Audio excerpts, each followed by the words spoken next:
Leviticus chapter 11, verse 13. And these you shall detest amongst the birds. They shall not be eaten. They are detestable. The eagle and the bearded vulture and the black vulture, the kite, the falcon of any kind, every raven of any kind, the ostrich, the nighthawk, the seagull, the hawk of any kind, the little owl, the cormorant, the short-eared owl, the barn owl, the tawny owl, the carrion vulture, the stork, the heron of any kind, the hoopoe, and the bat. The bat isn't a bird. They're not even diapsids. They're synapses. They're chiropterians. They don't belong in this at all. And then right after that, it says that all winged insects that go on all fours should be detestable to you. And it says that you can eat locust and bald locust and crickets and grasshoppers, but all other winged insects that have 4 feet are detestable for you. Insects don't have 4 feet. Well, I guess they do have 4 feet, and then they also have 2 more. So, like, the bat thing, you could argue, well, they're flying things, but, like, they couldn't count to 6? Like, what's going on with that? Like, that's so weird. Hey, if you're watching this right now and you think that this book is absolutely true and absolutely perfect and infallible in every way, you should call us and talk about it, because the show starts right now.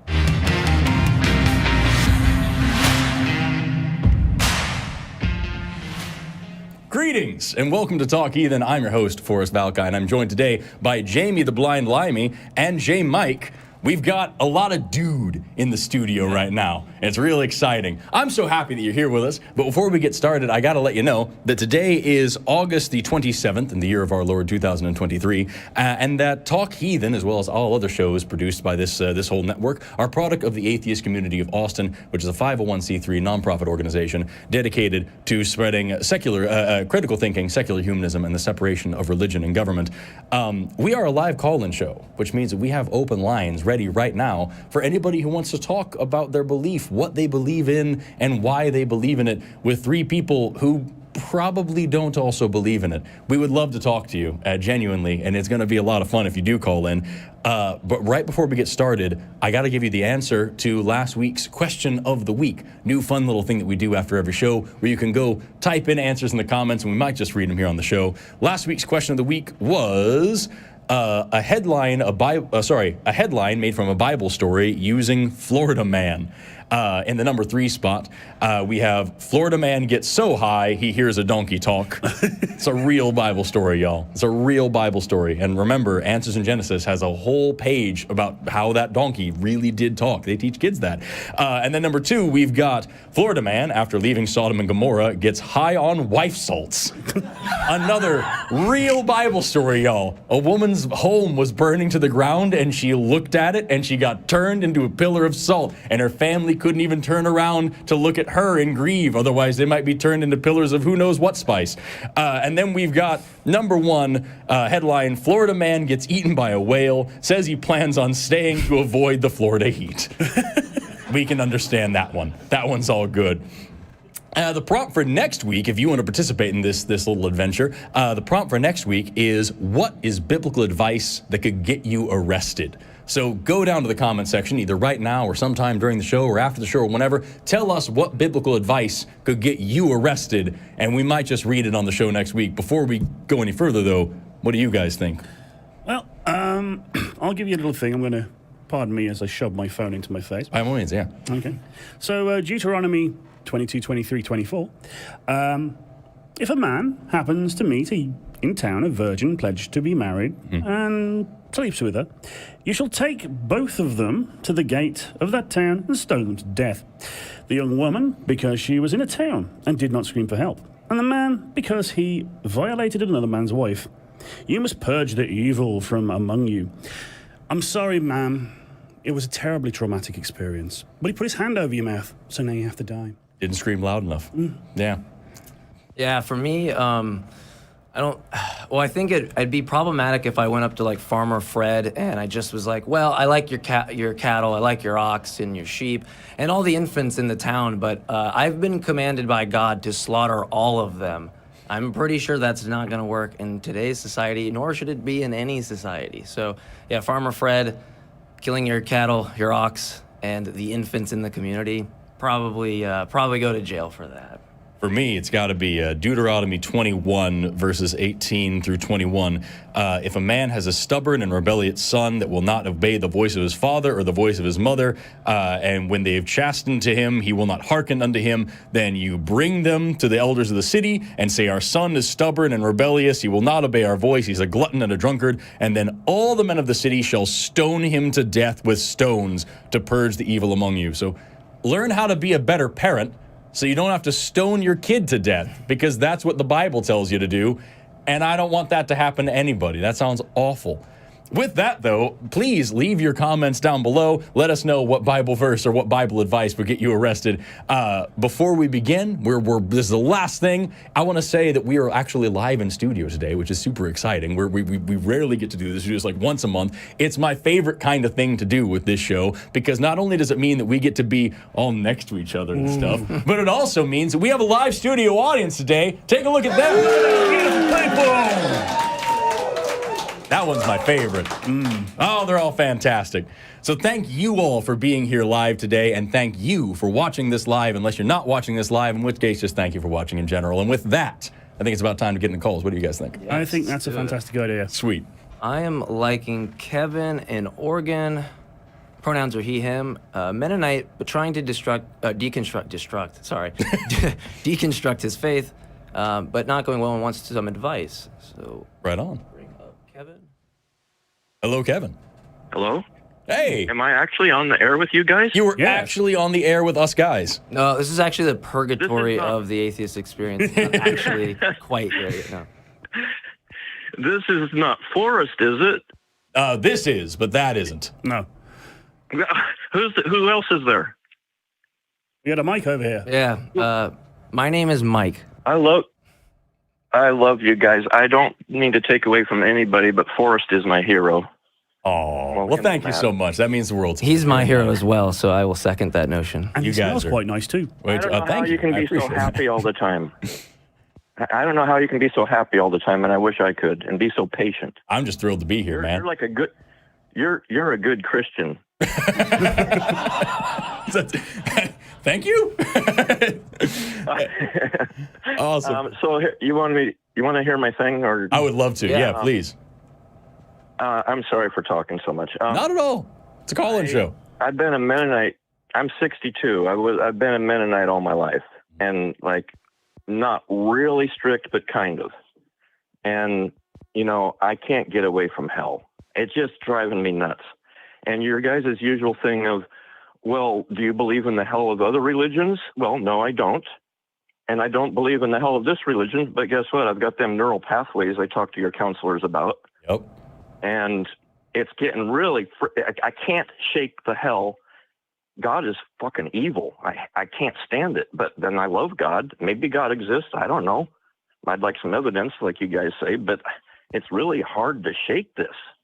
And I've looking to you guys for advice before and now, but that thing about do you believe the other hells, that's not doing it for me. No, it makes sense. And honestly, that is a good logic thought experiment to try to help you shake off the idea to begin with. But at the end of the day, like you said, you've been believing this for so long. This has been a very present fear for a long time.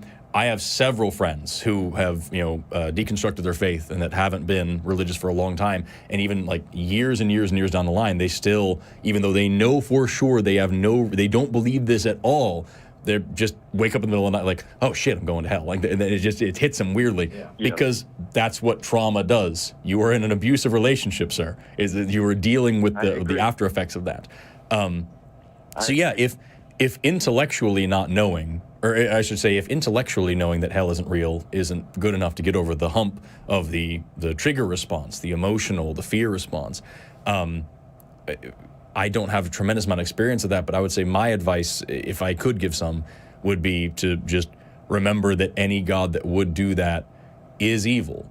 And what you just said a minute ago about how, I guess I love him if he's there, but if not, you don't need to do that. You can distance yourself from the relationship, and maybe the more you distance yourself and the more you get away from that and the more you separate yourself from that kind of thinking, not just about hell, but about, worshiping this God or thinking this God is any kind of good or any kind of justified, any system like that at all, is unnecessary and unwarranted and unjustifiable and frankly unforgivable, maybe that will help you get out of that habit of saying, okay, well, this is justifiable, this is allowed, I love this God, and now, even though I don't believe this thing is real, it might still happen, you know?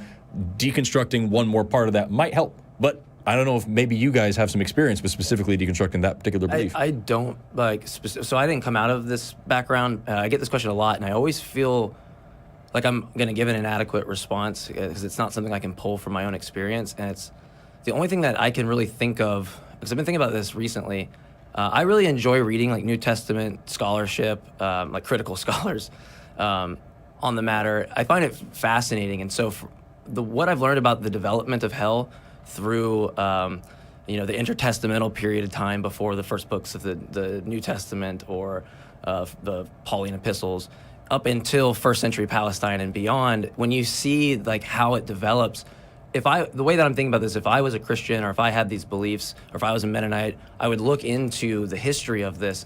And I think for me, I don't know, because I'm so divorced from holding those beliefs, it gave me like an aha moment of like, wow, this is so obviously constructed. You can kind of see how it's developed through time.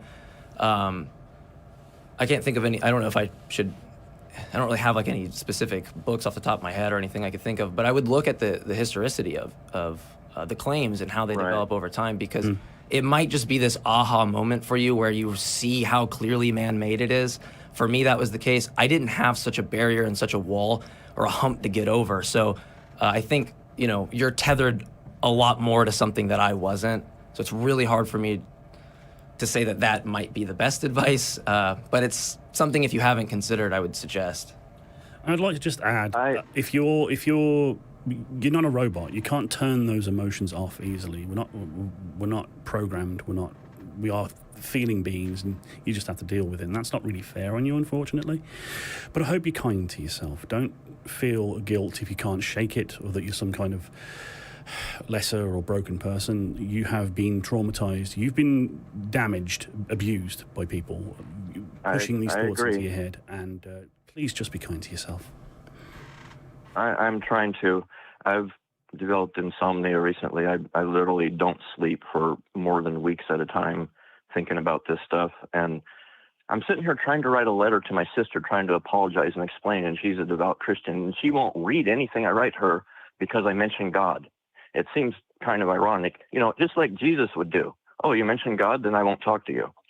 Well, but along those lines of the historicity, I have been doing that some, probably not as much as I should, but I found a really interesting thing that may help some people. I didn't realize this before, but it's very likely that when Jesus was talking about hell, he was talking about a physical burn pit outside of Jerusalem. It was very nasty, and he didn't want to go there. And I don't know for sure if that's true, of course, but that helps me. Bart Ehrman has some good content. The origins of Gehenna and all that. That's the Jewish tradition. Yeah. The origins of what? I think that's Gehenna was the Jewish hell, and that was the pit. It was a cliff. Yeah. Oh, okay. There you go. Sense. I don't know. I could talk to literally for hours and try to get advice and stuff for hours, but I know there's other callers and whatnot. No, you're good. I mean, I want to say one thing is, like, I had anxiety getting on a plane and things like that, and I've looked up like the data, and I know like how much more safe it is than me getting in my car. And you're right. We always have these kind of like irrational. I don't know if you want to call them irrational or rational. We have these fears, even though we know to our best ability, like, I really shouldn't have this kind of fear. This is that on steroids, right? Like, you have to realize that it is something that has just been like, it is. There's a measurement there to keep you in line. There's a measurement there to guide your actions, right? Should I do this thing? Should I not do this thing? You might have had that in your head under any deliberation that you had, and that is the guiding factor. And now you go through, and I go, well, I need to deliberate between A and B. Well, hold on. Choosing one of those things was maybe sending me towards a path to hell. I've never looked at it in a way where I've divorced myself from one of those options, being completely just irrelevant to that because it's just some fabric made up nonsense, right? And so what you can end up, at least what will happen in my opinion over time, is that you'll eventually start to, like, you choose that thing and you don't have that thought of like, is this going to progress me into hell? Or right, you're not going to have that type of fear. Right. And I just think that's so similar to kind of how Forrest said about relationships. You know, you just wake up one day and you don't think about the person anymore. You wake up one day and you just notice this difference, and that's the start. I don't expect that's going to happen, you know, anytime soon for most people, and that's kind of the unfortunate nature because you spent so much time having it ingrained to you. You can't just, you know, stick it in the microwave and out pop, you know, a whole new person. Yeah. It's like a crock pot, right? It has to stew for a very long time. And could you imagine if everyone you loved and trusted told you that planes were dangerous for your whole life? How difficult would it be to shake that? Oh, yeah, exactly. Even though Yeah. the data's there. I mean, come on. That's a good point. I never even thought about it like that. It was Okay. what you were talking about there, just the kind of the hope that eventually things will be. It's a Abraham Lincoln quote that I know. In this sad world of ours, sorrow comes to all, and it often comes with bitter agony. Perfect relief is not possible except with time. You cannot now believe that you will ever feel better, but this is not true. You are sure to be happy again. And knowing this, truly believing it, will make you less miserable now. I have enough experience to make this statement. And so, like, I kind of see that when you're thinking about, like, anxiety and... Did you read that? So, yeah, I can repeat it, absolutely. This is Abraham Lincoln. No. Did you read that, or is that from your memory? No, I'm reading it off the screen right now. Yes. Honestly, I would not be surprised if Forrest read that from his memory. I've heard it enough to be able to Google I've it. spent a weekend with him, and I wouldn't be able to tell the difference. But yeah, this I think about this sometimes whenever I'm dealing with, you know, anxiety or depression or whatever it may be. Not that this is any kind of mental health advice for anybody else, but like you're talking about, you know, this lingering, you know, issue of hell in your mind, these this lingering trauma, these wounds caused by your religious upbringing. Just knowing that this is something that other people have worked through and that you will be able to, even in those moments where it seems like it won't be possible and that this is something that's going to stick with you forever and that you can't shake. In that moment where you can't shake it, know that you will shake it later. And like right now sucks. And that's where you are right now. And that sucks. And it's okay that it sucks. You're allowed to hate it. But in a minute, it'll be different, I promise. That has gotten me through a lot in my life. Is just like, I'm going to feel this right now. And I know I will feel something else later. And right now sucks. And it's allowed to suck. And that's okay. Later on, it will be different. Okay. And that gets you through where you are. Yeah, that helps. I will try to do that. It doesn't help in the moment. I can tell you. Yeah, we have to be honest with that. All right. Do you have anything else, Kevin, that you want to say before you get off? Yeah, just one more thing, if you don't mind, real quick. I so identify with Matt. I'm like, you know, that's my life. You know, I'm snippy. I have something I got to work on. I'm snippy and short and sarcastic and I so identify with Matt in that way, and then I so much want to be like Forrest.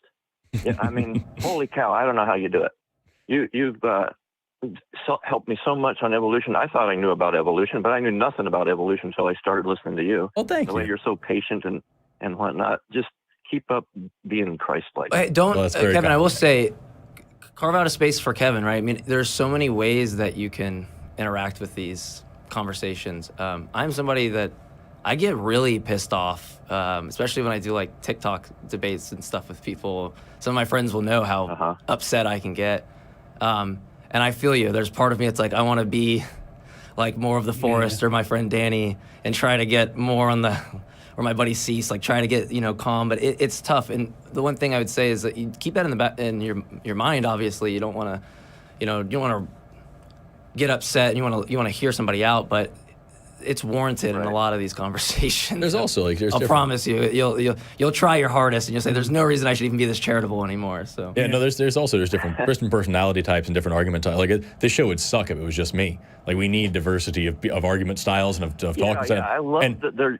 And you should see me get pissed off if we get somebody call in defending fascism or slavery. Like I won't be happy anymore. I promise you. And if you ever feel like you need to come vent, get it out, there's safe space to do that. Come to the ACA Discord. We're friendly. It's cool. You can just hash it out. Right. It's groovy. You know what? You guys are way more Christ-like than practically all the Christians I've ever met. It drives me nuts. Why can't they act more like you guys? I mean, anyways, we are pretty cool, if I'm honest. Look at us. Anyway, thank you so much, Kevin. I really appreciate you calling in and taking the time to talk to us. You're welcome. And just know whatever I don't know. Was it? No, there's some guy that does scams, breaks up scams, and he says, just know that you're important and you matter. Love that. Oh, yeah. And I love that. And same thing for you guys. Thank you so much. You too. Very kind of you. All right.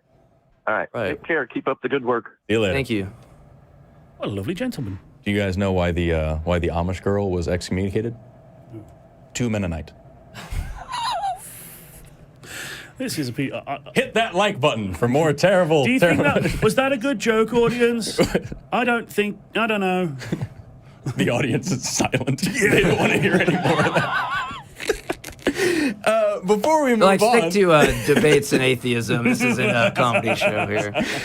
we now have a limited edition T-shirt, y'all. It says "Satan, the lesser of two evils," and you can get them now at tiny.cc/merch ACA.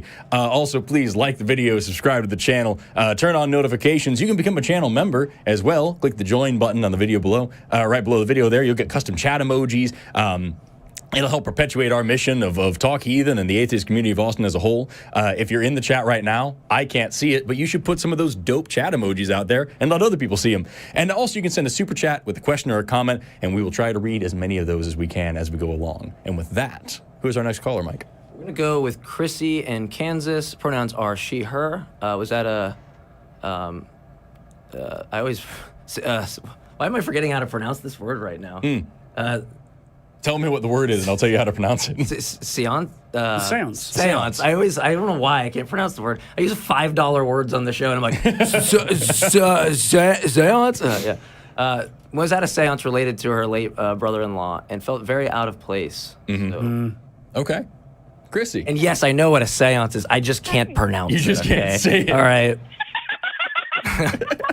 What's up, Krissy? So sorry. I was trying to be quiet. Oh, you're good. You're just fine. I'm just a lightning bolt of just laugh at me, just strike it down. Doing terribly. Did you use a Weggy board, a Luigi board? A Luigi board. No, there wasn't a Luigi board. So, Krissy, tell us about this seance and your experience with it. It was painful. I bet. Painful. Yeah. I really can't recant it because I was listening to you guys more than I was listening to that. Well, did it work? Did it? Yesterday. Did it? Well, yeah. We'll go into it. I was going to ask like how convinced everybody was of the séance. To quote his opening, it was a graveyard. Well, I mean, I'm not kidding. okay. He said he looked out into a Zoom meeting and it was a graveyard and everybody was just... Oh, this was a seance over the internet. I was going to say, did you say Zoom meeting? Wait. Yeah. What? It was a Zoom meeting and he wouldn't... Digital séance. Everybody raise their hand emojis, and then we'll communicate with the team.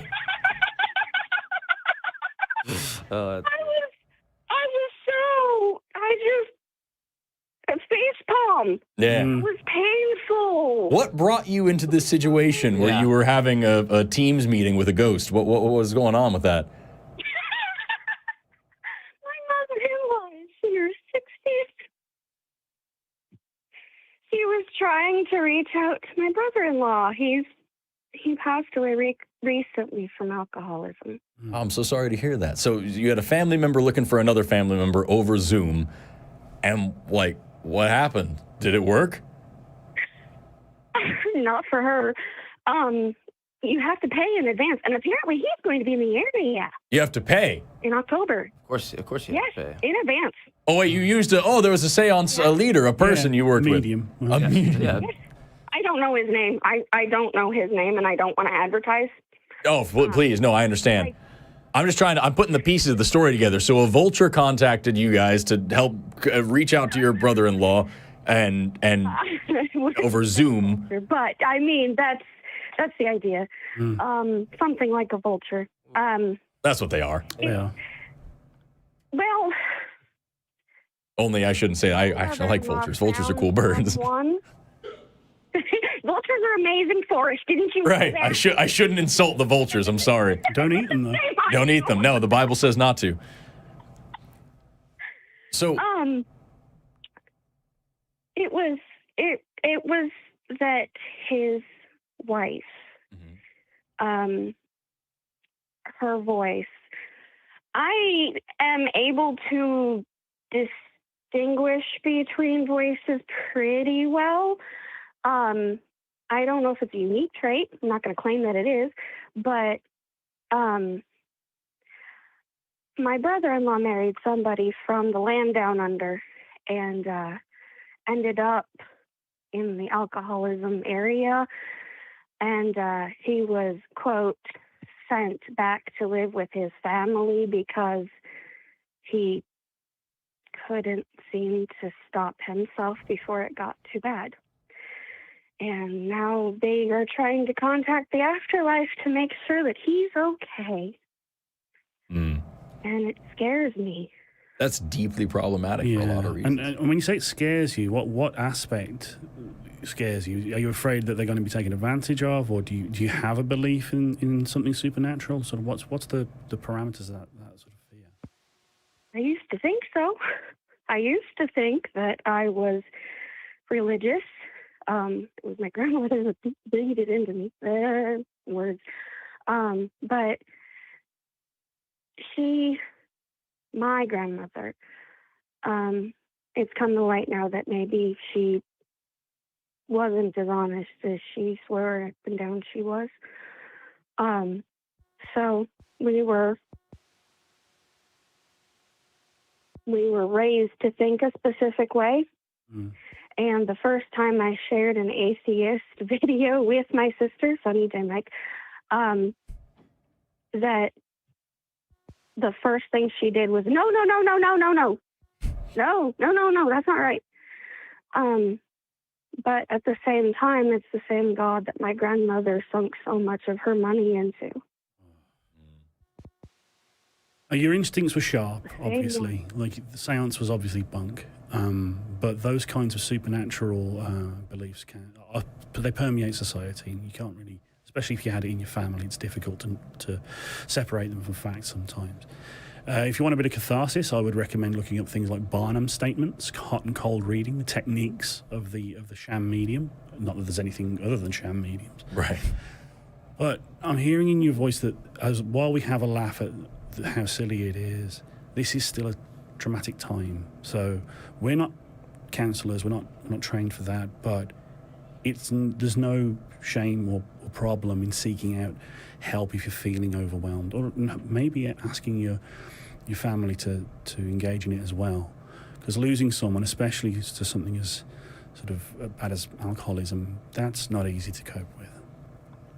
Yeah, I would second that a lot, because it's something that, like, when you're dealing with a family that is so engrossed in this, even when you are very much separated from it, it's hard not to, even if you're not intellectually pulled back in, you're emotionally pulled back in. The tradition of it, the culture of it, everything that, like, draws you in, the connection that you have with your family that you want to maintain.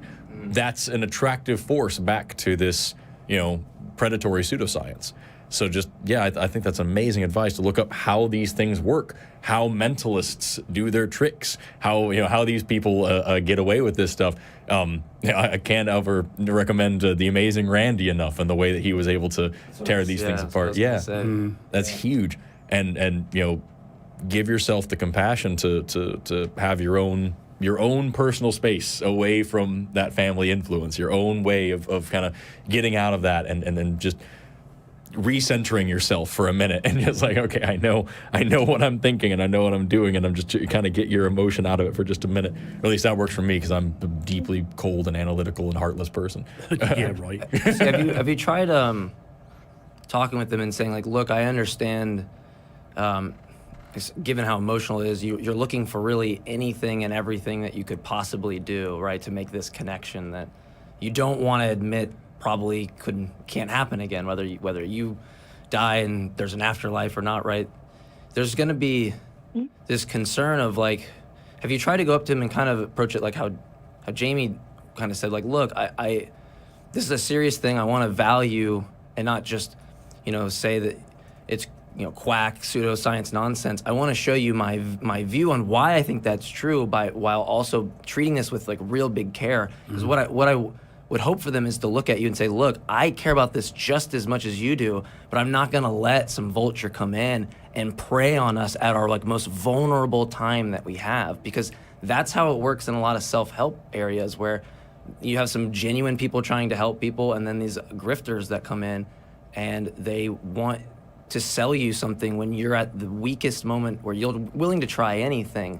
I'm wondering if you, or have you, I guess, packaged it to them in a way to say, this is such a fragile situation, maybe we're not thinking clearly and we should look at this from an objective standpoint, see if we should really value this, because we owe it to this person that we're treating their death with respect and we're not adding more on top of it that's just going to cause more potential trauma from the results that are not going to come, right? Mm-hmm. So I'm wondering if you tried Jamie's approach, how far you might be able to get into. Jmike, will you write that letter for me? I don't even. I could try. If you want to email Jmike at atheist-community.org, I'd be happy to talk back and forth with you and give you some ideas. But yeah, I want the people in your life, and only you know how this is going to work for them. I just suggest, trying to look at this from, at least from them, as going to the deepest level you can on their level, so that they're more willing to come for you on the ride of showing that it's pseudoscience and nonsense, because they're not going to feel like you're coming at them like, oh, this is garbage, right? It makes it feel like you're taking it seriously to the best of your ability, but just showing, look, I care about truth, and this doesn't hold up to scrutiny. Yeah. And Well, and here's grief what I'm gonna makes do. When or if you eventually post this, Jmike, I'm going to show it to her. How about that? There you go. okay. Yeah. Yeah, I mean, did it's not hard. It's make hard it for up. all of us to kind of figure out how to, navigate it. But it might be one of those things that you can't navigate at all, right? They're just their mind's already set to it. But I'm sorry you had to go through that. It's been so hard. It's tough. It has been so hard. That is another I- consideration also. If I think what you just said there about how this might not be navigable at this moment, I think that's really important to remember, is like, what is the goal of trying to deconstruct this? For yourself, that would be fantastic. But what is the goal in bringing the family, if at the end of the day, they're not going to be able to cope with this in any other way? Yeah. Is it better to let them do it? You know what I mean? Because they might not have the coping mechanism that you would have as an atheist to be able to rationally handle death and allow yourself the time to grieve, rather than looking for an out and looking for a way to completely get rid of that grief by saying, oh, well, I talked to this guy's ghost and he said this thing. It's like that's a something that someone would do if they don't have that mechanism. So at the end of the day, I would also consider how worth it is to try to deconstruct with them, as opposed to just saying, this doesn't work for me and I'm going to do my own thing over here. It's all very much worth thinking about, because it would be great to have your family there, but I have certain family members that I just don't talk to about this stuff, because the best case scenario is they're going to be very sad about what I say about their religion. Yeah. So it's better for me just to continue living on just in harmony in that way, I think that's actually really important, because what I'm saying, you don't want to exclude this idea that this might just want to have your hands off on it. It might make it worse. Yeah. And grief makes us all very fragile. So it makes us vulnerable. Give me the goosebumps. Yeah. So there's several things to think about there, Christy. We've given you a few different avenues here. I hope you find one that you like. I found the atheist experience. I found you. It took me 18 years, but I finally found it. Thank you. We really appreciate that. We're happy to be here for you. I think you guys are amazing. You make amazing internet. My mouth is dry. I'm gonna start crying.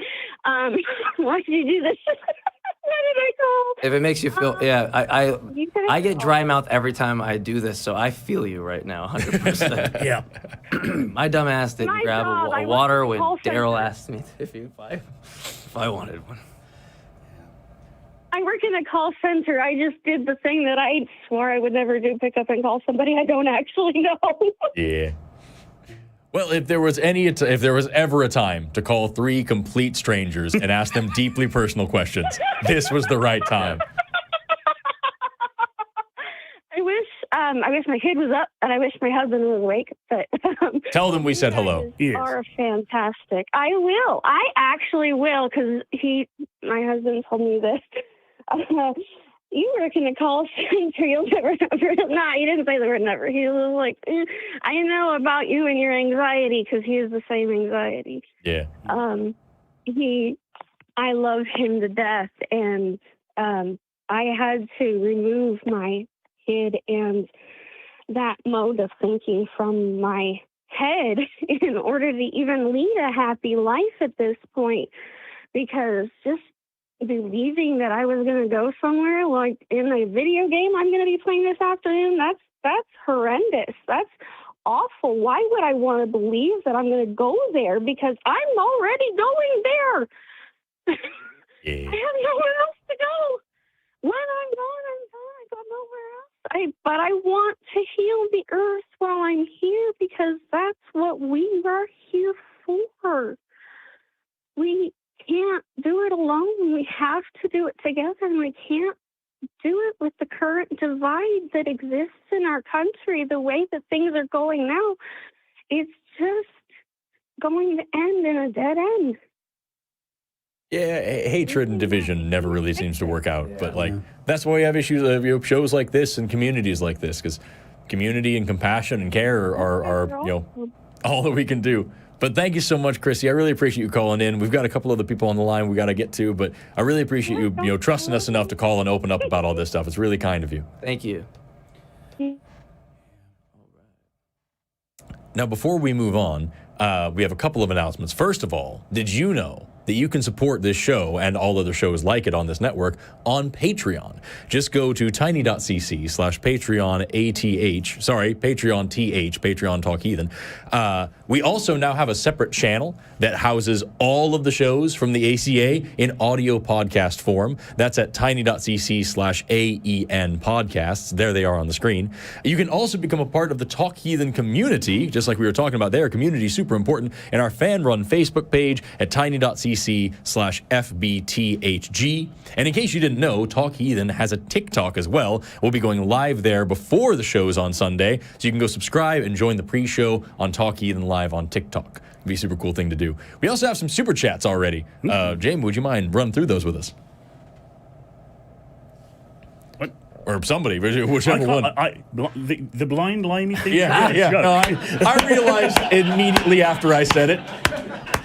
I did that at lunch the other day, too, and I was like, I went to this thing, and I was like, check it out, Jimmy, and he's like, I was like, oh, sorry, my bad. Well, we'll find a way to make this work. Hold on a second.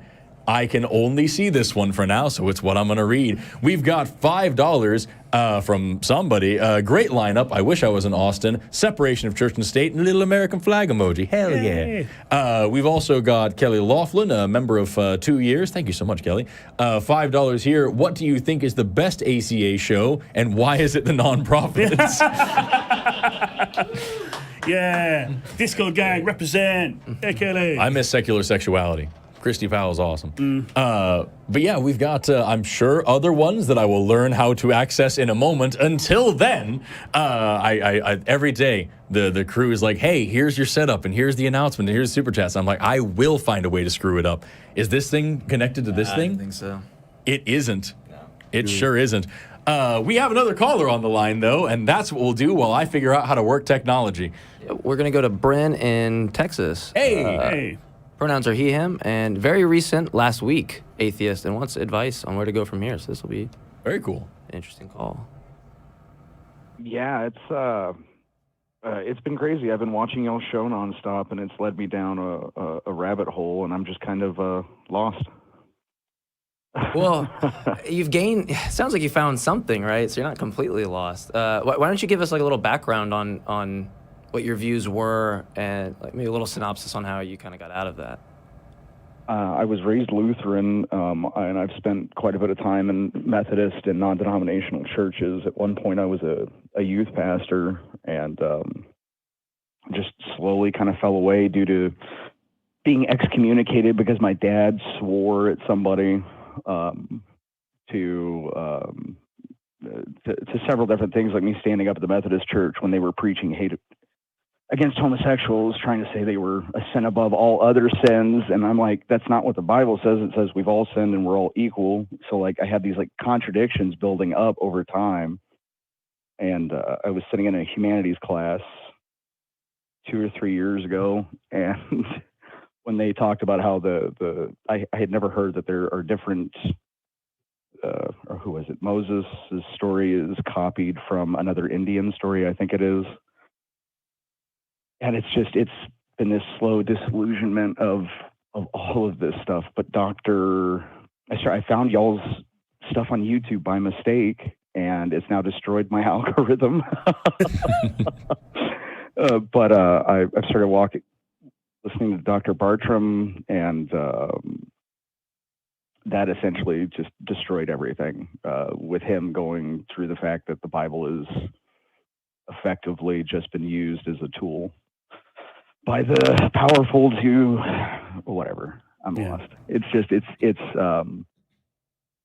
my faith was built on the fact that the Bible was, or allegedly the Bible was, the Word of God unadulterated. Regardless of what denomination that I attended throughout my entire life, I considered myself a Christian, not a denomination, because I was reading what was in the book. And when they started laying it out side by side and it directly contradicted itself, and there was extra things added, and, the back end of one of the 4 Gospels doesn't even belong to any of this. It's just extra nonsense. And it's like all of this stuff is hate, and his message is love, and it just doesn't make sense. Yep. Yeah. What do you? That was Tuesday. It has it on here. It says you want advice on where to go from here. Like I just feel like sitting in my room listening to atheists debate all these religions might not be the world's healthiest thing. Well, maybe not. But here's one thing, right? Where you go from here, it kind of is already constitutive of what this process entails. I mean, think about someone comes up to you with some like NFTs, crypto scam. You probably right now have just started sowing the seeds of protecting yourself from these snake oil salesmen, right? So it's not just exclusive to the religious aspects. Where you go from here is constructing good epistemology such that you protect yourself when you navigate the world, right? Because there are people, I mean, look, we just got off the phone with talking about vultures that are swooping in, trying to get people to pay them money for and I'm going to say it right this time, a séance. Yeah, an e-séance, no less. Yeah. And so, and it's a very real thing, right? And so this isn't just exclusive in the domain of religious conversations. This is mainly exclusive to the domain of reasoning, right? How you infer, whether you have a good inference or a fallacious inference, it starts to become a lot clearer to you because you can start noticing, well, I thought, if this thing, then that thing. Wait, that sounds a lot like my Christianity and the way I was thinking prior. It's gonna like almost unfold for you if you keep diving into the content. It's just gonna fall out where you feel. Your brain just feels like it could navigate the world so much better by itself, not needing anybody else to try to guide you. It's just going to be for me at least, when I came out of my spiritual beliefs, it was one of these things where I felt free for the first time. I felt like I could reason, sit down, write things out, and go from A to D and not have to like, what do you think about this? It wasn't searching for answers. It was I could actually reason to answers. So that's where you start. That's my opinion, Ben. And then there's the I mean, several of the things you listed off are absolutely the things that have, like, you essentially listed off the last 6 months. Like, it was me watching Scientologist. There's a YouTuber, and this gentleman, he's like, I couldn't differentiate between Scientology and Christianity anymore. And it's been scary losing those ties to the core of what I thought of who I was. And I mean, even going to the crypto stuff, that's stuff that I've been consuming to protect myself from it. Like it's free is the right word. It's just it's liberating. Absolutely. Very, Honestly, audience, can we give a round of applause for this guy? It's really good. Really good stuff. Yeah. I mean, it's especially terrifying in Texas. Like, Yeah, it's not the easiest place to be. And Yeah. I've only been here for 2 days, so I'll find out maybe the more I come, it's- the more I come here. I'm 40 But- minutes from y'all. And you didn't come And to you the didn't studio. drive Shame down. on you. Come on. follow my I have no example. idea. Why I'm don't you actually going to come. I was going to go to a Houston debate with Matt Dillahunty, I think, later in September.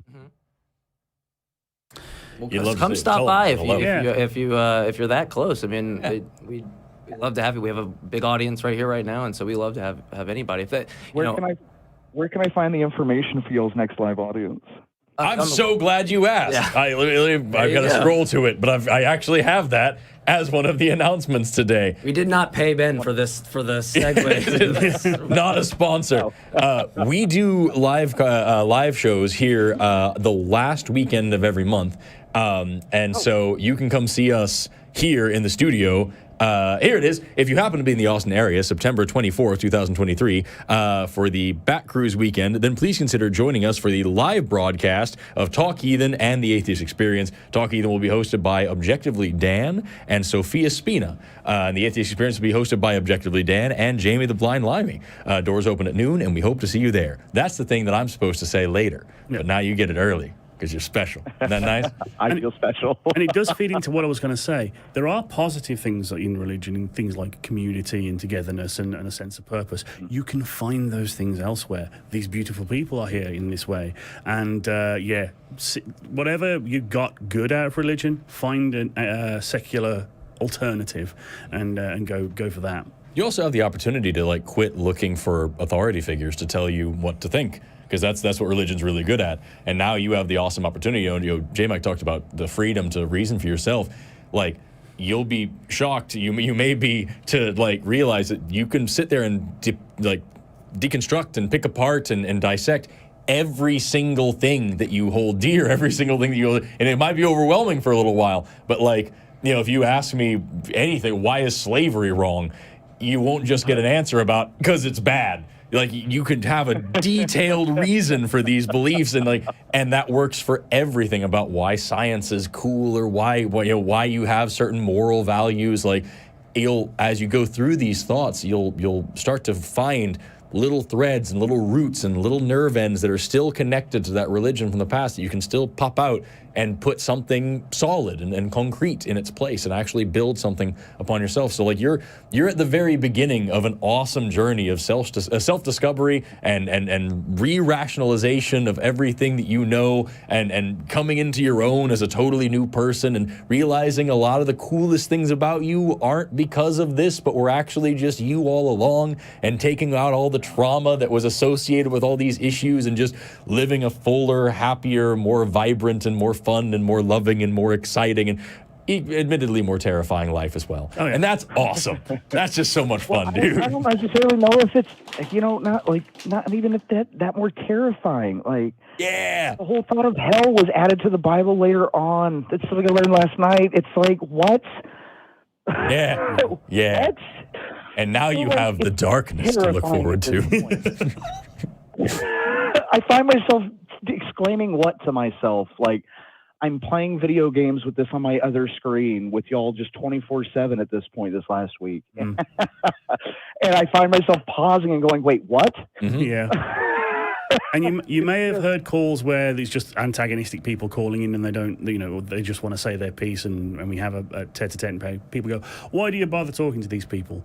You are the reason why we talk to these people. Mm-hmm. Your story. I realized that about 8 hours in. I'm glad you mentioned that. Honestly, because I was banging my head against the wall with that question. Why would you entertain this? You can't continue. I'm already you can't continue to entertain these people. Yeah. At what point is enough?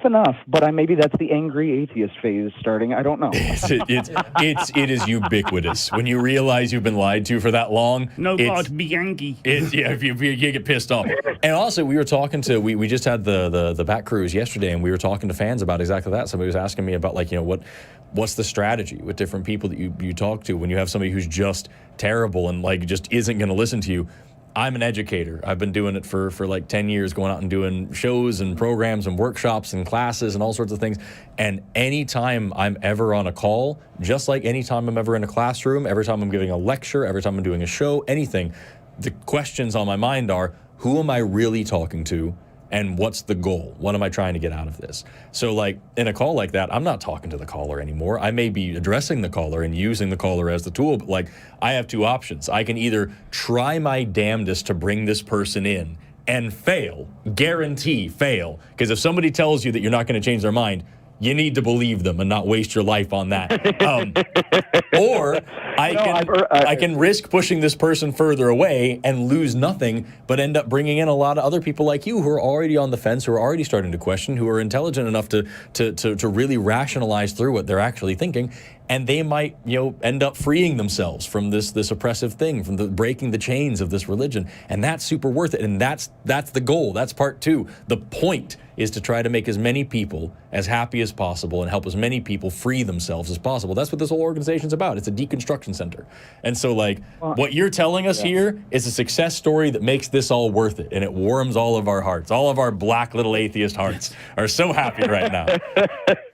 It's when I started aligning not even aligning my personal beliefs. I'd ask, what would Jesus do? And I find myself aligning with the Church of Satan and in rights of people being able to make decisions on their own body. And it's wait, it's like that scene where they're like, wait, are we the bad guys? Yeah. Are we the bad guys? Hold on. Are we the baddies? Yep. The death toll in the with hate Old Testament will tell you who's the good guy and the bad guy. Exactly.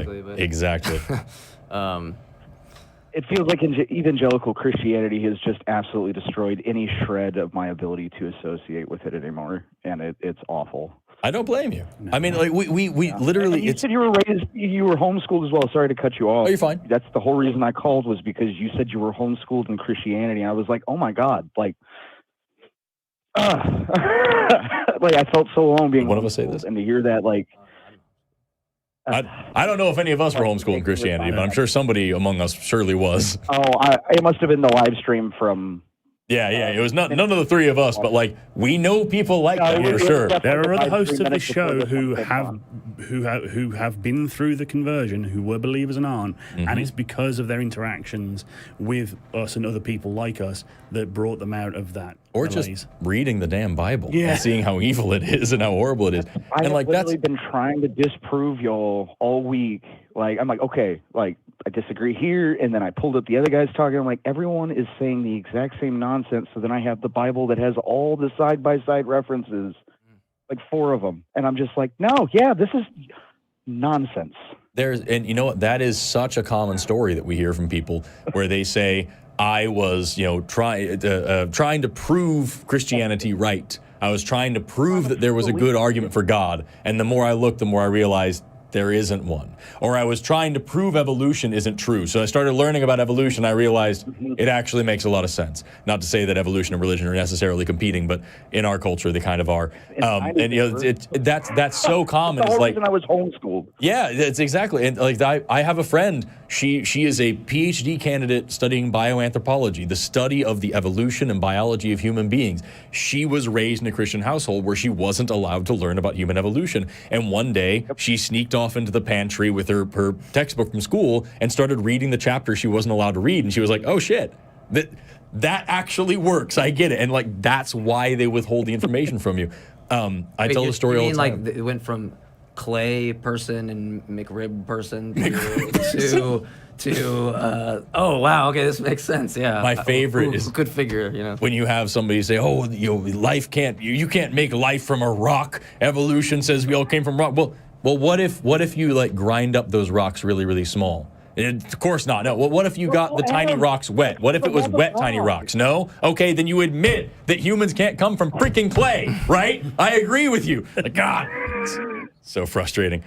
And I must have been on an algorithm break where it was over and over and over again, where they would get backed into a corner and then immediately insult people. Yeah. And insult their way out of it. And it's just or insinuate that you're going to hell forever. And I'm like, okay. And then I found the whole thing that it was added in like the 700s that hell was coming, or whenever it was added to the Bible. That was an after, and it's like, so all that fear and anxiety and all of that my entire life, and that's what I'm feeling this week, is the lowering of the anxiety and the fear. Like, well, it's like the concept of limbo. You know what I mean? There was military and been to war, and I am feeling less anxiety from letting this go. Yeah. Yeah. Well, it's like the concept of limbo or purgatory or whatever with you. It used to be believed that non-baptized babies wouldn't go to heaven. They go to this other special place. It wasn't really hell, but it wasn't really heaven either. And then all of a sudden the church came out and was like, yeah, never mind. Yeah. Surprise. Your baby's dead soul has been patched out. They realized the white baby void sounds the white baby void. Yeah, exactly. Floating baby. Turns out, the new software update came through. Purgatory isn't real anymore. And like that was a real concern for thousands of people. And now it's just like, we decided to change the thing you believe. What is that? And you see how insidious this thing is, the emotional and mental control that this has on so many people. At the beginning of the show, I was reading out of this Bible right here. And right here in the front cover, it says, "Are you alone, depressed, addicted, stressed, cheated, experiencing conflict or temptation, considering suicide, in need of peace, joy, comfort, purpose, or forgiveness?" Read on. They're literally saying to addicts and to people with suicidal ideation and things like, this is all you need. This is the medicine. That is so evil to say, you don't need a psychiatrist. You don't need a therapist. You don't need help. You don't need medication. You don't need to get your life together. No. Jesus. It's all, give us money. We'll pass the offering plate and you'll feel much better. It is truly, truly horrific. And because you were born with sin. Because you were born with sin by the dude who gave you the sin to begin with, because he put two people in a garden and told them not to do a wrong thing before they knew what right and wrong were. You don't know what good and evil is, so don't do evil. What's that? You're evil now, and so now women have hard births and you have to be sexually subservient to men. What is that? Sorry, Adam. The game was rigged from the start. But also, the sin and evil is necessary for the greater good. Of course, so it's not an evil thing because you don't get the good. And that's why because free will, Mike. Yeah. Free will is what it's all about. Oh. He didn't like the angels praising him. He needed us to choose to praise him. Like what? Yeah, suck my dick, but do it willingly. Otherwise, I'll set you on fire. What a great religion. Or I'll send you to hell. Like, for fuck's sake. Jesus. I'm sorry, pardon my language. No, how dare you? It's a madhouse, yo. It's a very strange thing, and it's one of those things that we hope that to religious people listening and everything, they understand that we respect people all day long. Yeah. But I have absolutely no respect for this God or this religion or this book, and I can't see how anybody else would either. And I respect people too much to respect these beliefs because these beliefs are horrific. Well, and here's their own circular thought. If I respect God's creation enough and I love it that much, then I want to make sure that it's not harmed on earth.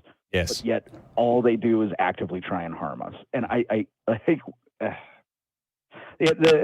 several. I think I watched the Stephen A. Fry and I can't remember the other gentleman's name debate against the bishop and the prime minister. And I mean, even he's deflecting, and I'm like, but wait, what? Like, it doesn't get any higher authority than you. Yep. So how are you deflecting? Because it's so much easier to, dude. I mean, that's you're it's known it's all lies. That's why they don't want us to look at the Bible. The religion is built upon the shirking of responsibility. The idea that it doesn't matter how evil you are, it doesn't matter how many people you murder or rape or torture or torment, it doesn't matter as long as you confess. And just confess with your mouth that Jesus is Lord and you will have eternity in paradise. And, I repented at the very end. Meanwhile, this dude over here that spent his life working hard for charity and making the world a better place but didn't believe the same thing that you believe. Fuck that dude. That dude goes burns forever. The idea of the thing is scapegoating. It's passing on the moral onus of doing the right thing. If you do something wrong, Ben, in your life, I might pay the fine for you. If I really, really like you, I could go to jail for you. I could do any part of taking the punishment for you, but I cannot take away your moral responsibility. I cannot take the burden off of you to go try to make it right. I can't make the wrong into a right by just taking it upon myself. That's not how anything works. That's not how morality works. That's a horrible thing to suggest. And that's what this religion is built upon. It doesn't matter what you do, what kind of person you are. So it's all right. It's all. Yeah, it's excellent. You got it. Did you obey your commands today? Did you obey your commands today? Exactly. Mafioso version of the good. Well, hey, Ben, we appreciate it. We're going to get to some of these other callers. Yeah, whoever has the big stick walking down the street, obey that one. Right, exactly. But thank you, Ben. We really appreciate your time, and hopefully you come down for the live shows at the end of the month. Most definitely. We hope to see you soon.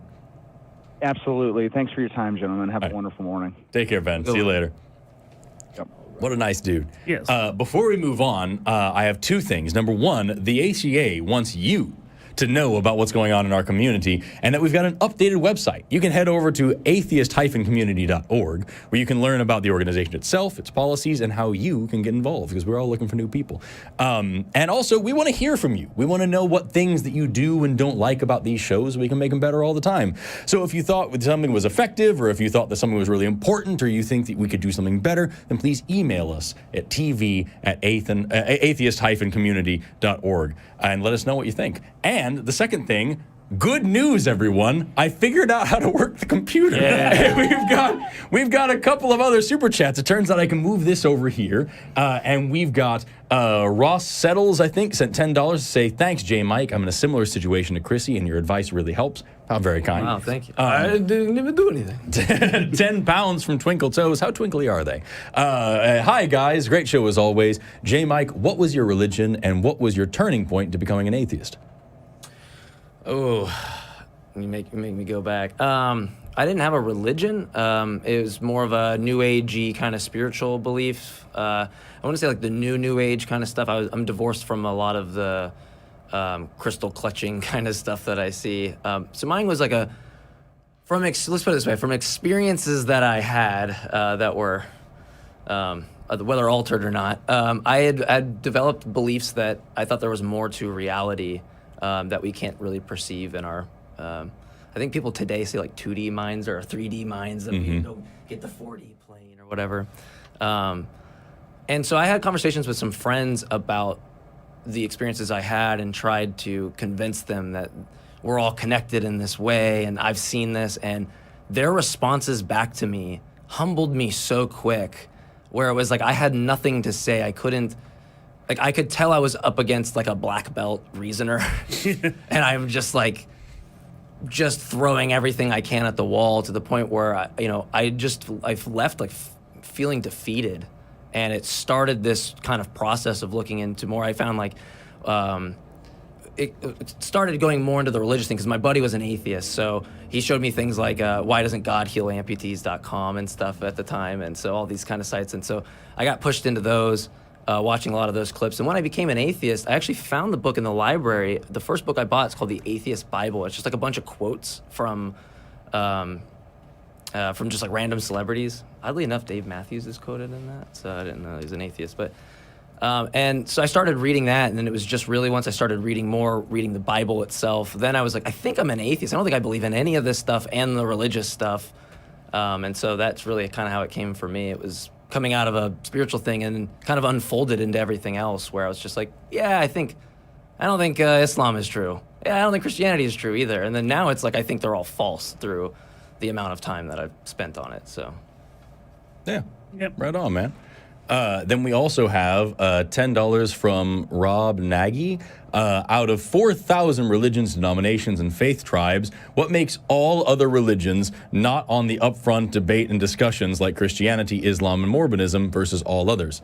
I think the biggest thing is the fact that we live in America. Yeah. And we're surrounded by Christianity. I come from Oklahoma. There are double-digit churches within walking distance of my house, and there always have been no matter where I moved. We do have a Hindu temple in my town. We do have a mosque in my town. We have cathedrals, and we have a Hebrew temple, and we have but like probably like 99 out of 100 religious institutions in my city are evangelical Christian churches. Well, the UK is a melting pot. We have state religion. Like, Yeah. the king is also our religious leader. So we're soaked in it as well. So, that's it. Yeah. So like those things, if anybody called in and wanted to talk about whatever tribal religion they believed in, we'd talk about it and that'd be fine. But 99.9% of the time when we talk to somebody, it's a Christian, because those are the people that we live around, and that's the major religious oppressive force in our society. So it's what we deal with. If this show was going on, we take incoming calls. So Yeah, exactly. We don't call out. We don't knock on doors. That's really one thing. And then like also if you get on TikTok debates and stuff like that, and you're talking with people, you will get random different. Like there's guys I've talked to who have like some ridiculous views on philosophy of mind that is just like not even in the literature that you would read, and it's like I'll take anything at of what position I just immediately I'm skeptical of that. Why don't we have a conversation? Strong skepticism, good logic and reason, and a good epistemology is a fantastic universal tool set to sort of deal with any of it. Mm-hmm. Like be it a Christian or a Zoroastrianism or a Wiccan or whoever, You can still say what's. I like talking about the debates within there's certain debates I don't like within it, but it's whatever someone brings me, and it's just I don't even maybe I don't know whether I affirm the proposition or not, or I'm just like I don't really know. It's try to convince me that is true, and that might be one of the, or maybe I can I'll take the bird, I'll be on the hot seat, I'll defend naturalism. I like that conversation as well, so I'm very willing to defend my naturalism. For sure. And then also we have $9.99 from Jim Barrows. Love Jim Barrows. What a guy. What kind of underwear do scientists wear, and why is it Calvin Klein? Wow. Hey, Jim. Celsius and Kelvin both apply for a job. Who gets it? Celsius, because it has the degrees. Audience, let us know what you think about our wonderful comedy this time. I hate both of you. Yeah! You signed up for it. You heard it. Yeah. You can't unhear it. You're here on purpose. F's in the chat for the show. With that, I think it's time to jump into the next call. What do you think? All right. Yeah, we might get into a more heated one here. So we're going to go with Frank. Says atheist. Frank, pronouns are he, him in New York. Says that trans people do not exist and should have no rights. Cool. What a way to start. Frank, you're on Talk Heathen. I would say how... tell me he didn't drop right then. I did not hit drop. There's no way I did. No. I was very, very, very careful to make sure that Frank was brought. Frank, please call back. I would love to talk to you, Frank. We would love to. Let's go with this one. This one might be pretty easy. We all have different or similar positions on this. We're gonna go with 7. Pronouns are she, her in Georgia. Is a weak atheist, but has been told that that only means agnostic, wondering about definitions of terms. Sure. Really easy. Terms are not prescriptive. They're not like you ought to use it this way. They're descriptive. So what really matters is like what you mean by the term, right? Like I can use the label atheist if I mean I don't believe in God, and someone views that as like agnostic, where I'm not taking an attitude of God existing or God not existing. I'm just kind of in the middle of that, those propositional attitudes that you could have. I don't really care if you call that agnostic or atheist. I'm going to tell you what I mean. It's like, I do not believe in gods. Throw in whatever label you want. For me, I'm okay with that distinction. I think gods do not exist. So when I say I'm an atheist, I say, I believe that gods, plural, do not exist. And that's not a prescriptive usage. There's this debate within philosophy and then like internet atheists, and though I don't like this kind of gatekeeping. It's like I understand what both sides are saying, but it's not prescriptive, so there is no such gatekeeping. There's a usage in this term and there's a usage here, and as long as you specify the usages, I don't have any problem with, you could just say, blah, blah, blah. I'm a blah, blah, blah atheist. Like, what do you mean by that? Just tell me what you mean, and we can make progress rather than focusing on the way words mean. Also, hello, 7. How are you? Yeah, sorry. I went on a little rant there, so. What do you think? Hi. This has been used quite often when talking to believers, pagans, even somewhat other secularists of sort, skeptics in particular. But I think it's used to pigeonhole a different concept. I've seen it used against me to dwindle my argument of atheism to a proclamation of like that I'm missing knowledge in particular by calling it agnostic. Whereas they then go on to suggest, well, you just don't know, so you're just not smart enough yet. And that's been very problematic because, like, I think that's, first off, like, not useful in the argument, but I also think it's disingenuous. And I'm just trying to find a way around it because it ends up becoming a semantic argument. And I don't want that argument. I wanted to talk with them about their beliefs. Yeah. So, like, if you really want to get into the semantics of it, agnosticism and atheism are not mutually exclusive categories. Atheism is simply, I don't believe that there is a God. Theism is simply, I do believe that there is a God. Agnosticism is a position of not being sure, not having the knowledge, and Gnosticism is being sure. So you can be a Gnostic atheist, I know for sure there isn't a God, or you can be an agnostic atheist, I don't believe that there is a God, but I also don't have any evidence in any way. And same thing with theism. I can be an agnostic theist. I'm pretty sure there's a God, but I don't know for sure. I haven't seen any proof. Or a Gnostic theist. I know for sure that there is a God. At the end of the day, agnostic atheism is, in my opinion, the only way to do it. Yeah. But like the example that I usually give is, if I say that there's an elephant behind this wall right here, you have three options. You can say, yes, there for sure is, or no, there for sure is not. Those two things both require evidence. They both require proof. You have to have something to back that up with. You have to check behind the wall. Or you can just say, I don't believe you. And if you say I don't believe you, you're not making a truth claim about what's going on behind the wall. You're saying until you give me a reason to believe it, I'm going to suspend my belief. And that's what it really, by and large, atheism is it's a suspension of belief. It's not accepting something without evidence. So strictly speaking, you could use the term agnostic atheist, but at the end of the day, the atheist community is not a monolith. It's very diverse, and you're going to find different atheists that disagree with me on these terms and are going to use them totally differently. Yeah, and you're going to find people that will use the agnostic, like you can use atheist as like God does not exist, and then use the preface say agnostic. Like my position is God does not exist. I don't know that God does not exist. Or and you can say I'm a Gnostic atheist. I know, and like my belief is true. Exactly. So when we use those terms, I'm happy to go, well, in that case, I'm an agnostic atheist because my belief is that gods do not exist. I can justify the position and show you why I think it's most likely. But to claim certainty, I don't claim certainty about anything other than my qualitative experience. So you're right. There's just several ways you can dissect it, which is why I'm like, what do you mean? And we can just make so much more progress because I don't want to gatekeep fucking words. Like it's just so dumb to me. It sounds to me, Seven, like the people that are arguing with you are looking for a semantic reason to get out of having an actual discussion. Using agnostic as a pejorative, and I've heard and you've seen that technique. And I mean, I call myself an atheist just as a counter to that. It's like, no, I'm an atheist. Yeah, I don't know, but agnostic does not make me weaker in my position because I'm not making a truth claim. You're not going to bamboozle me out of this position by saying, well, you don't know. It's like, well, neither do you, actually, if you're honest about it. But if you think you know, please give me some evidence. Right. Thank you. Absolutely. So or just, Mike, you think naturalism is true? I'll defend it. Great. It's like whoever takes the burden is just who's making that claim, and I don't see why that we have to navigate through a bunch of language in order to go, look, you think this is true, either give me proof or raise the probability that it's true, or whatever. So Seven, that's almost 6 solid minutes of words and what they mean. Does this help you at all? Well, it does give me a follow-up question, if I can ask it. By all means.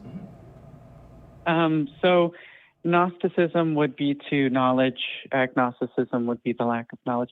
In just generalities, but shouldn't there be like a third subsect, or wouldn't there be a further definition required for a person? So if there's a person who let's talk about the bulk of knowledge available as well as the bulk of knowledge that is possible, right? One is one we know, one is one that we are still figuring out. Of those knowledge sets, if I'm Gnostic with the one that we know of, right? Like all of the claims that have come to me regarding this God claim have been funneled through logical reasoning. Their evidentiary claims have been tested and peer-reviewed, and it has been lacking through that.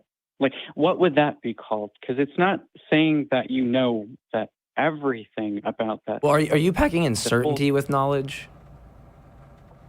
Well, not just uncertainty with it, but I guess the claim becomes from the opposer that, well, you just haven't learned something that you will eventually learn that will make you a believer.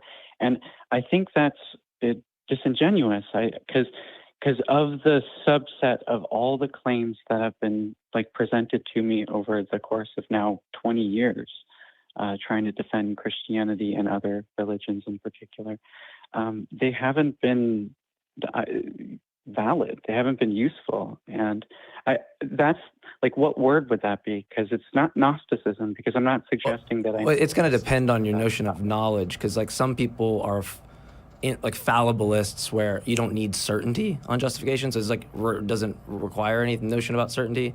And there's somewhere you have to have certainty. I think that mistake is made. I think this mistake is made by a lot of theists and atheists. This is just my position, so don't throw tomatoes at me. Certainty doesn't have anything to do with knowledge. That's like a psychological state that you have. Like, I can have knowledge that I ate breakfast and not be like totally certain that I did. I don't. At least that my type. The way that I define knowledge isn't concerned with like certainty in any way. It's concerned with justifying the belief or raising the likelihood that belief is true rather than not. If we can assess that in such a way. So it's going to depend, because you might have people who are like, in order to have knowledge, you have to have justification, which is certain. I think that's garbage, because then I have to know that I know, and then know that I know that I know. And then you I get don't solipsism. Yeah, and I just deny what's called the KK principle, that you have to know what you know. So a lot of this, it matters on how you're defining knowledge in other terms, which is why I think that the whole thing is kind of fucked from the beginning, that you can have all these ways to do it, but it's not prescriptive in the first place, and you can avoid this by like, hey, this is just what I mean. Don't put me in a fucking box. Did you not get enough of what I said? Did you not understand my position? And if that's not the case, I just don't even think you should interact with that person. I can be very clear to tell you, I think that there are nothing but natural causes in the universe. That's my position. Do you want to fight about it? Like, I don't know. What do you want to do? You want to argue that I'm not an actual atheist? Not interested in that conversation. And if their own response is, well, you just don't know yet. It's like, okay, if you want to keep smelling your farts, you can do so over there, and this conversation is over. What do you actually know? And can you prove it? Do you know for sure this God is real? Can you back that up as much as you want to try to have me back up that I don't believe it? Like, what is that? Unfortunately, Seven, this is a deeply philosophical topic. And you'll get into the weeds and like different layers of isms and like how these whole things. And you'll make no progress from what you thought you. Yeah, if you want to get into that, this is your dude for it over here, though. Jmike, that is his specialty. I'll say it this way: analytic philosophy has failed miserably at defining terms like knowledge. But. Okay. Well, this has been helpful. Thank you, Jmike. Thank you, Valkai. Oh, Forrest. Sorry. You can call me my last name. It's cool. I'm just this dude. It's funny because the entire like kind of pursuit of analytic philosophy is kind of like analyzing words, what we mean by them, the concepts. And Graham Oppie makes this really good point. He's like, look, he's an analytic philosopher. Like, analytic philosophy has failed to define things like art. You know, like what is good? What is knowledge? What is beauty? But it doesn't follow that like we aren't tracking those concepts because we can't like put there's the floating definition. That's knowledge. Grab it real quick. Right. It's kind of like this mirage, I think, that a lot of people in analytic philosophy get into, where there isn't this settled dispute. You get three philosophers in a room, they probably won't even agree there's three philosophers in the room, and so we don't have this settled dispute. But I know that when what do you mean by that term? The terms that you're going to use to describe that are going to fall back into our like normal usage of talking, where there's not as much ambiguity, and I think you can make a lot of progress there. Unless you want to really get into the weeds, then sure, then you have to play the language game. It sounds to me like a creationist arguing with me about evolution. Well, what about microevolution versus macroevolution versus other, or a change of kinds? It's like, all right, bro. The labels that we stick hiding behind attempting prescriptive language because that is the only recourse you've got. You've got nothing else. Exactly. It's just a coward's way out. Speaking of coward's way out, Frank the transphobe still hasn't called back, so we'll hopefully hear from that guy someday soon. I've got all sorts of resources right here to educate you, sir. Top 5 patrons, by the way, on Patreon this week. We've got Dingleberry Jackson, great name. We've got Dion Lachey, who's a new patron. Thank you so much for being here. We've got Oops, all singularity. We've got Davor Valgin, probably saying that wrong. I'm so sorry, and I'm definitely going to say this wrong. Kalevi Helveti, I'm assuming. I don't know. And honorable mention in 6th place is Bethany P. Try harder, Bethany. Those are our patrons, our top 5 patrons for this week. You can join our Patreon and become one of those people by going to tiny.cc/Patreon, Isn't that a cool thing you can do? I think we have time for like one more or so. What do you think? Yeah, I want to give you one, Forrest. Oh, snap. Because I haven't talked enough. Yeah, for sure. No, we love you here, so it's not, we're not mad. I don't think the audience would He's be upset okay, either. I guess. Exactly. We're gonna go to. I have something I do want to add to this, so I will take a little way, but I want you to start. But I have just one thing. You'll probably just fucking say it, and they'll ruin my spotlight. I knew one thing. But yeah, we're gonna go to Ed in Alabama. Creationist claiming evolution hasn't been observed. I think that this would be. Is Ed the creationist claiming this, or no? He's an atheist. I think he just wants to discuss. Okay, cool. Let's Ed, you tell us. Hey, what's going on, Ed? Hey. Hello. Yeah, so for the last week, I've been watching a bunch of evolution versus creation debates. And while I've learned a lot from these debates, I also learned about how these creationists can have these tactics to counter-argue against evolution. So that's why I present myself 5 common, maybe common or maybe less, I don't know, lies from creationists in evolution debates. So the first one I can talk about is these creationists say this current kind of animal will always produce the same current kind of animal. Yeah. I have a problem with this. They're focusing on the present, you know? They're focusing on the now. And what they don't realize that for evolution to work, it takes generations of millions of years of time. Unless polyploidy, which is what I wanted to mention, direct speciation where you can't interbreed with the parent species. Am I right or am I wrong? None of that made sense. Polyploidy? No. Polyploidy. So polyploidy, the the offspring cannot reproduce with the parent species. Right? You might be. Okay, let me double check. Just make sure that I get what you're saying. I just want to make sure that you. I swear I'm smart in some sense on the biology. I swear. I've read a book or two. Okay, I get where you're coming from. Yes! Because polyploidy is a condition of possessing more than 2 sets of chromosomes. And what you're talking about is when you talk about flatworms and it's what you talk about. Like we're a polyploid species. We're a diploid, so we have 2 sets of our chromosomes. And so what you're saying is like when the offspring accidentally has an extra set, and therefore they can't reproduce. Is that what you're saying? Yeah, there's be okay. That works. Yeah, which would be direct speciation, right? Strictly speaking, yeah, you could argue with that. Yeah. I thought you were saying that polyploidy was speciation, and that it wasn't. This is a mechanism by which speciation can happen. For fuck's sake, I was hoping you'd say yes because I've been rendering this argument. Okay. So. No, it works. It works. I didn't know what you were trying to say. I get you. Yeah. Well, there's the philosoph stuff that gets in the way. I'm gonna go with that. No, okay. I get what you mean now, because I was double checking. Like, maybe I misremember. I didn't remember what this word. I knew something Forrest didn't know. Maybe yes. Well, okay, so a great example of that then in that case. Oh my gosh, I was trying to think of what you're trying to say here. Okay, so you're saying that the parent produces offspring. The offspring has a different number of chromosomes because of a non-disjunction event probably, and then they then can't reproduce with their parents. So therefore, you have direct speciation event. That would have to happen in a few times so that you have males and females to continue breeding, or in an asexual species it would be pretty functional pretty quickly. But that asexual species would also have to be at least diploid. But sure, that can happen. A good example of that is. So I'm right. Yeah, okay, cool. You're pretty right. Yes. I can vibe. I'm smelling what you're stepping in. It makes sense. A good example of that would be in this part of the country, we have tree frogs. We have little gray tree frogs out here that make cool sounds. And there's actually 2 species of them. There's just one that's called a little gray tree frog, and one's called Grant's tree frog, some dude's name's tree frog, and they are what we call a cryptic species, which means between the two of them, you can't tell the difference by looking at them. There's the only way you can tell the difference by them is, number one, they have different songs, and number two, one of them has twice as many chromosomes as the other because of that event. Okay. There was a chromosomal non-disjunction in the entire genome somehow or down the line in a parent of a descendant of these species.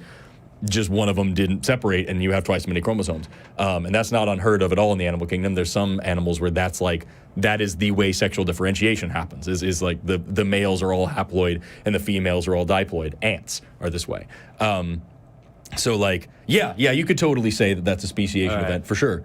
If it happens like big enough, broad enough, and enough times in the right species at the right time. And plants, it presumably happens a lot, right? Well, yeah, you have different, because like, wheat is hexaploid. It's got 6 copies of its freaking chromosomes. Which wheat are you talking about? Which what? Wheat. Oh, never mind. But yeah, so like that totally works. That makes sense. Great argument, Jmike. Thank you so much for bringing that up and educating us all. That's excellent.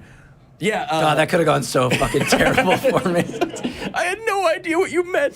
But the argument that between kinds, that there's no evolution between kinds. First of all, I dare any creationist to tell me what the fuck a kind is. I remember Clade or species. Taxonomic hierarchy. It's domain, kingdom, phylum, class, order, family, genus, species. Kind isn't in there, right? And generally speaking, when you talk to them, they say, oh well, there's like the elephant kind and the tiger kind and the dog kind. The creeping kind. And what we were reading one of these King James Bibles earlier is creeping, flying things. What is that? But like the term kind varies somewhere between genus and order. Somewhere in there is where kinds are. And it always varies to fit their purposes. But no matter how you slice it, there's plenty of examples of changes between kinds, so to speak. The most famous ones being Archaeopteryx, which has traits of a reptile and traits of a bird. It's a transitional form between these two. Or Tiktaalik, which is a fish that was the first tetrapod able to push itself out of the water and crawl up on land and give rise to other species like you have Ichthyostega and the like down the line. So like, no, the fossil record is abundant with different kinds or whatever it is. We have all sorts of those. But what's really important to remember is that like every single thing that's alive today is as evolved as everything else. Everything is a transitional form. And if you were, say, for example, what I usually give as an example is if you had my skeleton and my parents' skeletons and their parents' skeletons and their parents' skeletons going back for millions of years, go all the way back to, either the early Homo or back through the Australopithecines, go back 7 to 9 million years to our common ancestor with chimpanzees. It doesn't matter. There's not a single place on that line of skeletons that you can point and say, okay, that's a human, and everything else before it isn't. This is where the humans start. You can't do that because evolution is a gradient, not a ladder. It doesn't work that way. It's not levels in a video game? Yeah, it turns out, yeah. And that's why I freaking hate, if you've seen that, it's called the March of Progress. It was this diagram produced by Rudolf Zallinger for Time magazine. And it's this little monkey that like levels up into a chimpanzee and then into a Homo erectus and then into a human. Like a Charizard eventually. That is such, like, to say that's an oversimplification is an oversimplification. Like, saying that that's how evolution works is like saying that the Civil War was a disagreement. Yeah. It's such BS. And so many people look at that and they're like, well, I never saw a chimpanzee give birth to a human. It's like, yeah, neither fucking have I. No, nobody's saying I've never watched God make non-gods before. So there you go, yeah. And the thing that always gets me with creationist arguments is like, yeah, let's just say you've proven evolution is bunk. Mm-hmm. That gives you not one step closer to proving that God did it. Exactly. Because X equals 0 is not the same thing as Y equals 1. Just because you can disprove evolution, which you can't. But even if you could, you haven't done a single thing. You still have all your work cut out for you. So yeah, if you have any other specific creationist arguments, I'd love to talk about them. But I probably have heard them before, and they're all silly. Yeah, Ed, if you want to add anything else. Right. Well, I also have this other lie. where it kind of leads to something very different. So they do say, well, it is a very common line that creationists have claimed that they've never observed evolution, but this leads me to something different.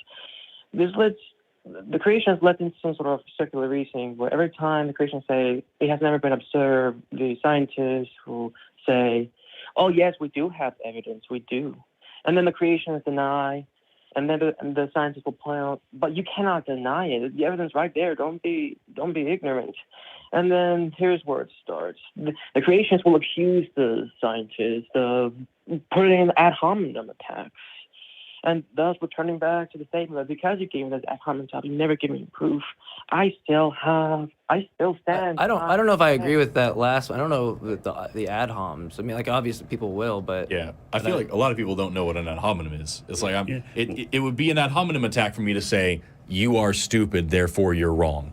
I'm not saying that creationism is stupid, therefore it's wrong. I'm saying it is stupid and wrong. Yeah. And like that's I'm just straight up insulting it. Yes. It's not an ad hom if I just straight insult it. Right. It's like that's the thing about creationism is it isn't even a theory. It's just a dogmatic rejection of the evidence and of the conclusions that we were able to draw from it, and then the deliberate shoehorning in of religion. And they use words like intelligent design or creationism to try to get around the fact that it is just actually religion. Or they'll try to call what we do religion, that we believe in evolution. Scientism, yeah, Look exactly. at the DI and said they changed from the creationism, like little motto thing that they had, and just replaced like creationism with intelligent design. Yes. As if it's like changed anything. Because it sounds more scientific if you don't know what science is. And like that whole thing is just to try to obfuscate what they're actually talking about, which is just religion. I have a book that says God did it, therefore that's how it is.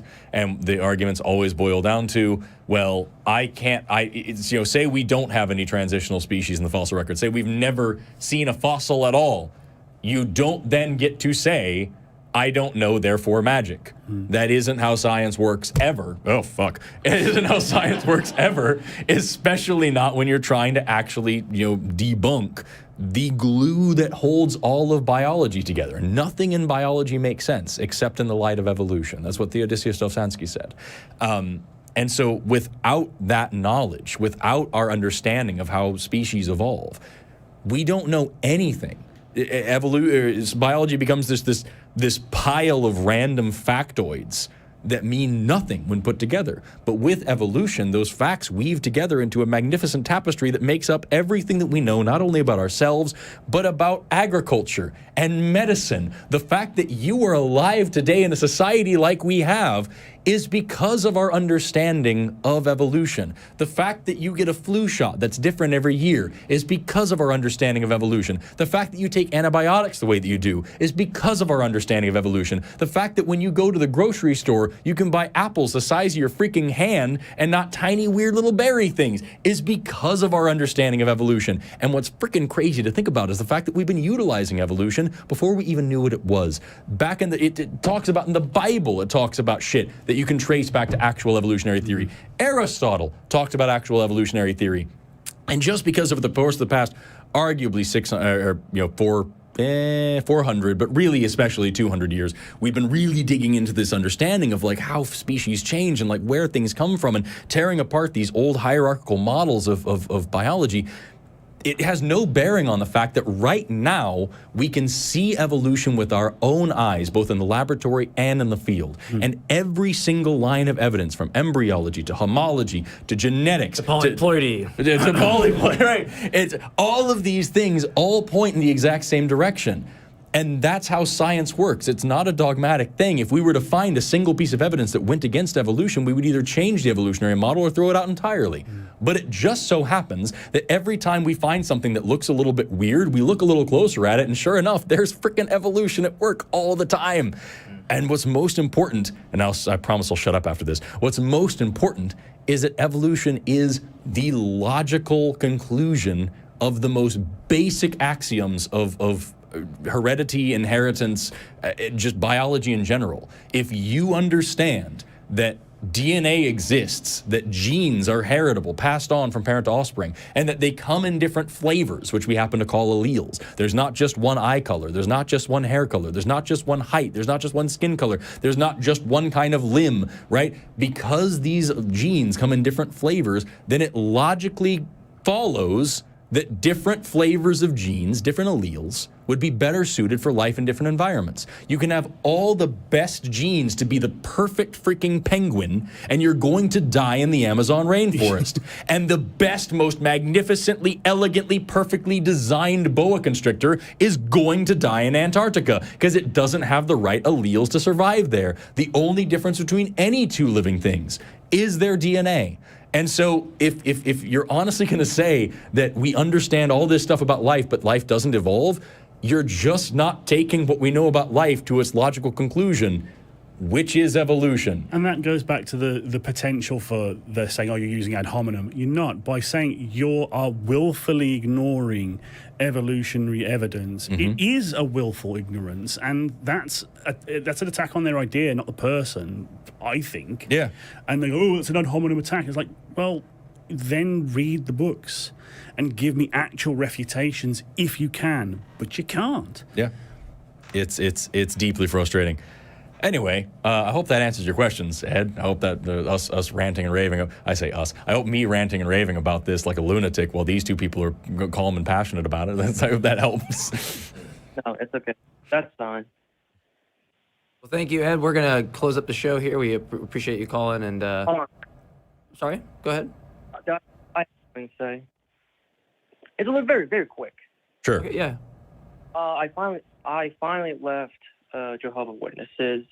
Ever since I was a kid, I was astounded by dinosaurs. But ever since my parents have taught me about God and Christ and the Jehovah's Witnesses stuff, I didn't get it because it doesn't match with the story of dinosaurs and all that stuff. So so it took me this late for me to say that I finally left the community for good. Congratulations. Awesome. And again, you're the reason we do what we do. Yep. Seriously. Thanks so much for being here, Ed. Congratulations on your deconstruction. That's awesome. Happy you're free, man. Thanks so much, everybody. Take care. Have a good one. Okay. Sorry, I always almost hit the wrong button. We did it. We did. AXP theists. Call in. We want a lot of theists for AXP. For sure. A lot of theists. To the last people on the line, I'm so sorry we were running out of time. We weren't able to do it. Really quickly, a couple of things before we end the show, though.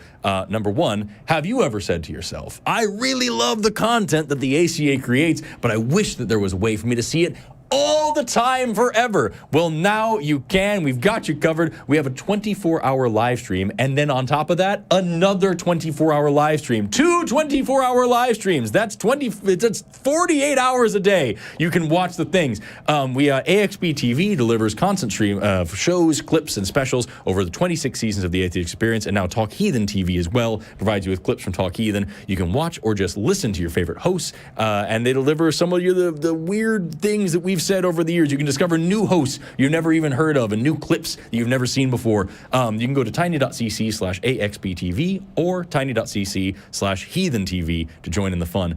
A quick reminder for everybody out there, the prompt for this week is what biblical advice will get you erected? What biblical advice will get you arrested? Leave your answers down in the chat. Tell us what'll get you erected as well. It'll be great. Job did it. Right, Job did. Yes. Yeah. Please like the video. Please subscribe to the channel. Become a channel member. Click the join button. Join our Patreon. And if you want to really have some fun, come down here on the last weekend of the month and see us live, just like all these good people did. Look at our amazing audience. Aren't they so sweet? Oh, I love them all. Also, really quickly, because we never got that guy to call back in, I just want to take a quick second to read this. This is from the World Health Organization's page on gender and health. I'm just going to read briefly directly from this page. Gender refers to the characteristics of women, men, girls, and boys that are socially constructed. This includes norms, behaviors, and roles associated with being a woman, a man, a girl, or a boy, as well as relationships with each other. As a social construct, gender varies from society to society and can change over time. time. Gender interacts with but is different from sex, which refers to the different biological and physiological characteristics of females, males, and intersex persons, such as chromosomes, hormones, and reproductive organs. Gender and sex are related, but are different from gender identity. Gender identity refers to a person's deeply felt internal and individual experience of gender, which may or may not correspond with the person's physiology or designated sex at birth. So, Frank, is the World Health Organization wrong, or are you wrong? Call us back and talk about it. I'd love to hear from you. And with that, it is time to wrap up the show. To our viewers, feel free to call in anytime. Feel free to interact with us anytime. Send us an email, talk to us. We'd love to hear from you always. We do have this thing going on. Do this with me. Oh, yeah. We have It's been this a while thing. since I've been on Talk Heathen. Gross. There they go, the love rings. Take our love. Remember, whether you believe or not, we would love to hear from you. And if you do believe, we don't hate you. We're just not convinced. Goodbye.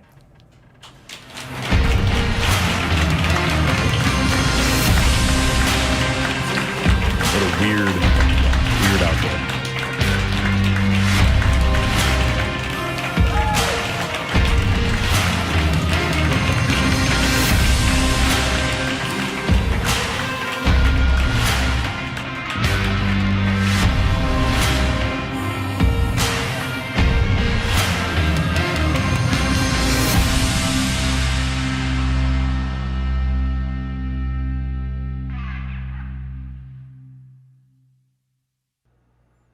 We want the truth, so watch Truth Wanted live Friday at 7 p.m. Central.